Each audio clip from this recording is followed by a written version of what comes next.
Bismillahirrahmanirrahim. Assalamualaikum warahmatullahi wabarakatuh. Sahabat yang beriman, apa tanda-tanda siksa kubur yang telah menanti manusia di dunia jika tak segera bertaubat? Berikut ulasannya. Setiap manusia pasti akan menemui kematian. Allah Subhanahu wa taala berfirman, "Kullu nafsin dha'iqatul maut." Setiap yang bernyawa pasti akan mati. Hanya kepada Kami kamu dikembalikan. Quran Surat Al-Ankabut ayat 57. Setelah manusia meninggal dunia, maka akan berhadapan dengan alam kubur. Apakah mendapat nikmat kubur atau ditimpa azab kubur?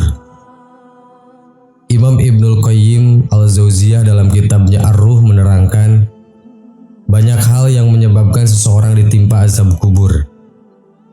Secara umum manusia diazab karena kezahilan mereka terhadap Allah Subhanahu wa taala, tidak melaksanakan perintahnya dan melanggar larangannya. Allah tidak akan mengazab ruh yang mengenalnya, mencintainya, melaksanakan perintahnya, dan meninggalkan larangannya. Barang siapa yang menjadikan Allah marah dan murka, lalu dia tidak bertaubat dan mati dalam keadaan demikian, maka dia akan mendapat azab di alam barzah sesuai dengan kemurkaan Allah. Syekh Muhammad bin Shaleh Al-Utsmani berkata, azab kubur bagi orang kafir terjadi terus-menerus dan tidak akan terputus.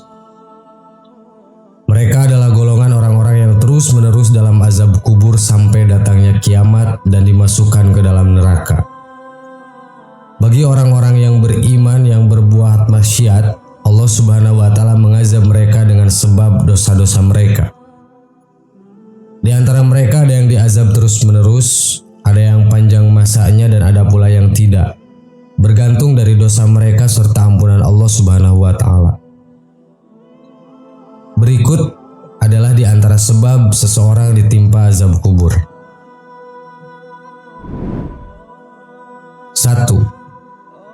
Kekafiran dan kesyirikan. Allah berfirman bagaimana azab yang menimpa Fir'aun dan bala tentaranya. Dan Fir'aun beserta kaumnya dikepung oleh azab yang amat buruk. Kepada mereka dinampakkan neraka pada pagi dan petang. Dan pada hari terjadi kiamat, lalu diperintahkan kepada malaikat, masukkanlah Fir'aun dan kaumnya ke dalam azab yang sangat keras. Quran Surat Al-Ghafir ayat 45-46. 2. Manusia munafik. Orang yang rajin ibadahnya ketika di hadapan orang lain, namun bermaksiat ketika tidak ada yang melihatnya, mereka merasa tidak diawasi oleh Allah. Ini adalah di antara ciri manusia munafik yang kelak akan ditimpa siksa kubur.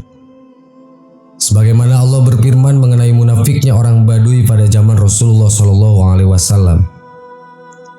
Di antara orang-orang Arab Badui yang tinggal di sekelilingmu, ada orang-orang munafik dan juga di antara para penduduk Madinah.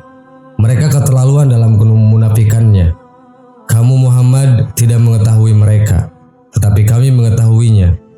Nanti mereka akan kami siksa 2 kali, kemudian mereka akan dikembalikan kepada azab yang besar. Quran Surat At-Taubah ayat 101. 3. Tidak menjaga diri dari air kencing. Tidak menjaga diri saat buang air kecil adalah perkara yang dianggap sepele. Namun sebenarnya perkara ini termasuk ke dalam dosa besar. Air kencing termasuk najis, maka tubuh, pakaian atau bagian yang terkena air kencing harus dibersihkan. Jika tidak dibersihkan, maka dapat menyebabkan tidak sahnya sholat dan menjadi sebab siksa kubur. Bersihkanlah diri dari air kencing, karena sesungguhnya kebanyakan siksa kubur berasal dari air kencing. Ad-Daruqutni. Kebanyakan azab kubur itu disebabkan dari air kencing. Hadis riwayat Ahmad. Tidak membersihkan diri dari kencing ketika buang hajat termasuk dosa besar. Juga termasuk perbuatan yang kurang baik. Ketika sebagian orang, baik orang tua maupun anak-anak, laki-laki atau wanita, buang air di pinggir jalan. Jagalah dirimu dari 3 tempat yang membawa laknat. Buang hajat di tempat berkumpulnya air, di jalan raya dan di tempat bernaung. Hadis riwayat Abu Daud.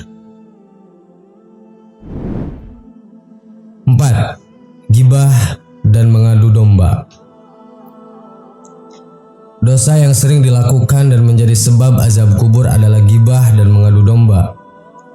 Ghibah adalah engkau menyebutkan mengenai saudaramu dengan hal-hal yang tidak ia sukai. Hadis riwayat Muslim. Adapun bentuk siksaan yang menimpa para pelaku ghibah sungguh sangat mengerikan. Maka hendaknya ini menjadi renungan bagi yang masih gemar melakukannya. Tatkala Robku memi'rajkanku, aku melewati beberapa kaum yang memiliki kuku dari tembaba. Lalu mereka mencabik-cabik wajah dan dada mereka. Aku bertanya kepada Jibril, "Siapakah mereka wahai Jibril?" Jibril menjawab, "Mereka adalah orang-orang yang memakan bangkai saudaranya atau ghibah dan menjatuhkan kehormatan manusia." Hadis riwayat Ahmad. 5. Meratapi jenazah. Berhati-hati ketika menghadapi jenazah. Ratapan yang berlebihan mengakibatkan si mayit akan ditimpa azab. Sesungguhnya mayit itu akan diazab karena ratapan keluarganya. Hadis muttafaqun alaih. Mayit itu akan diazab di kuburnya dengan sebab ratapan atasnya. Apabila semasa hidup, seseorang telah melarang keluarganya untuk tidak meratapi kematiannya kelak, namun mereka tetap melakukannya, maka dia tidak akan ditimpa azab sedikit pun. Sahabat yang beriman, demikianlah pertanda siksa kubur sudah menanti manusia jika melakukan hal yang tadi. Semoga kita terhindar dari perbuatan yang bisa menjerumuskan ke azab kubur. Amin. Wallahu a'lam. Wassalamualaikum warahmatullahi wabarakatuh.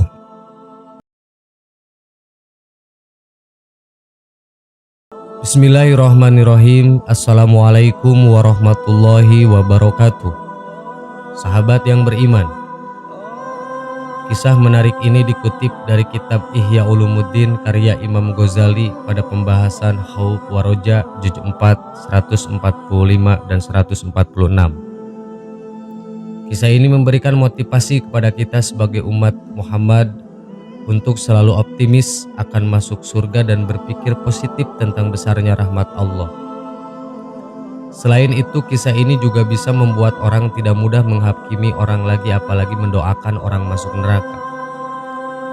Dikisahkan ada dua orang hamba Allah yang sudah lama tinggal di neraka. Di neraka orang tersebut selalu berzikir dengan membaca Ya Hanan, Ya Manan. Karena terus berzikir, akhirnya Allah menyuruh malaikat memanggil dua orang tersebut. Berzikir di neraka merupakan sesuatu yang mungkin terjadi. Sebab jika teriak kesakitan saja, terkadang kita masih juga bisa berzikir. Singkat cerita, dua orang ini dibawa ke hadapan Allah dengan keadaan masih di kerangkeng. Allah bertanya, "Bagaimana neraka menurutmu?" "Ya Allah, sungguh neraka adalah tempat yang sangat buruk. Tidak ada tempat yang lebih buruk dari neraka," jawab salah satu. "Ya sudah, sana kembali ke neraka," perintah Allah pada orang tersebut. Sikap orang ini aneh sehingga Allah memanggilnya lagi. "Kok kamu semangat sekali kembali ke neraka?" "Saya sudah kapok ya Allah. Saya menyesal dulu saat di dunia saya lamban dalam melaksanakan perintahmu. Gara-gara itu saya masuk neraka. Saya tidak mau terulang yang kedua kalinya. Mumpung sekarang ada perintah darimu, saya tidak mau melewatkan kesempatan melaksanakan perintahku ini. Jadi saya bersemangat," jawab orang itu. Karena demi melaksanakan perintah Allah menuju ke neraka, padahal sangat menyakitkan baginya, Allah pun memberikan rahmat kepadanya. "Kalau begitu silahkan masuk surga," kata Allah. Akhirnya ia dimasukkan ke surga Allah Subhanahu wa Ta'ala. Allah kemudian bertanya kepada satu orang yang lainnya, "Bagaimana neraka menurutmu?" "Sungguh buruk sekali ya Allah." "Ya sudah, sana kembali ke neraka," perintah Allah. Tak seperti orang pertama, orang ini sangat lamban dan lelet disuruh ke neraka. Langkahnya tidak semangat. Allah kemudian bertanya, "Kenapa kamu lamban sekali?" "Saya tidak pernah menyangka kalau bakal disuruh kembali ke neraka. Saya husnudon, tadi Allah panggil saya ke sini untuk dimasukkan ke surga. Ternyata perkiraan saya salah dan saya dimasukkan ke neraka lagi," jawabnya. Dengan jawaban itu ternyata Allah memasukkan orang ini masuk surga. "Kamu husnudon padaku, tapi aku masih memasukkanmu ke neraka. Kalau begitu silahkan masuk surga." Akhirnya orang ini pun masuk surga. Sahabat yang beriman, kisah ini seharusnya membuat kita untuk tidak berpikir yang buruk tentang Allah. Apa yang kita pikirkan seringkali berbeda dengan apa yang diputuskan oleh Allah Subhanahu wa taala. Bahkan untuk urusan surga dan neraka, manusia sama sekali tidak bisa menerka-nerka kehendak Allah. Lalu mengapa kita terkadang merasa diri benar sambil menyalahkan bahkan menuding orang lain akan masuk neraka? Allah punya banyak alasan memasukkan orang masuk neraka dan masuk surga. Semoga bermanfaat. Wallahu a'lam. Wassalamualaikum warahmatullahi wabarakatuh.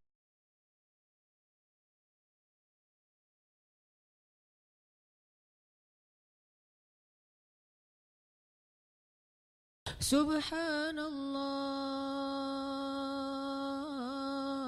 walhamdulillah wala